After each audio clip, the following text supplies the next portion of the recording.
We talk a lot about the positive and negative aspects of life as you live and grow and learn new things. When you look at these kind of polarities, it's one thing to kind of simply suggest that there are ups and downs, right? You have ups and downs in your life. This is a normal occurrence.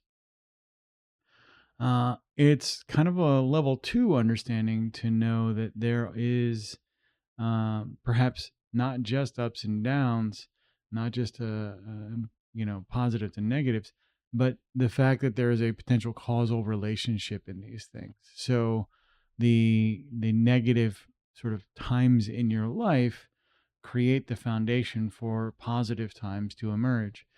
And as you begin pursuing that even further and looking in the natural world, you'll find that these cycles are pretty common. That we are perpetually in this kind of evaluative mode where we're looking at our conscious experience and evaluating it positively or negatively, and as a result, course correcting the negative, right, and trying to enhance the positive. One of the perils with this sort of conceptually is that underneath that understanding is the inherent attempt to try and create a one-sided coin where all of the things are going to be good all of the time. And you can't do that, obviously. There's no such thing as a one-sided coin. There's actually not even anything as such a thing as a two-sided coin. Coins minimally have three sides, right?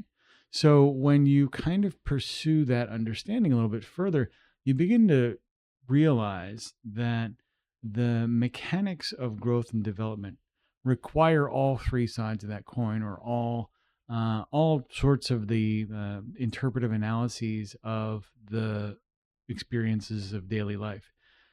You need that positive, those positive moments. And if you're developing along a trajectory, what will happen as you grow and improve, today's positive moments will become the essentially the negative moments of your future. You will raise the overall baseline as you improve to get to better outcomes. Over repeated sort of cycles of this developmental path. And as you do this, your day to day experience should increase in both sort of quality and depth, and the frequency of those negative experiences as you get more adept at handling the painful elements of everyday life. You will be better enabled to have more of a positive experience.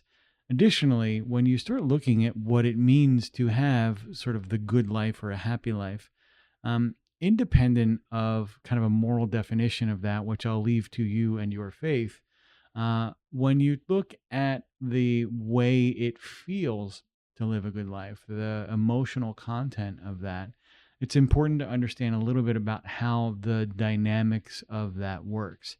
So as you are sort of going through your everyday life, trying to kind of mitigate the suffering that you're experiencing, uh, um, the emotions that arise or emerge from your day to day life are essentially a constellation of feelings.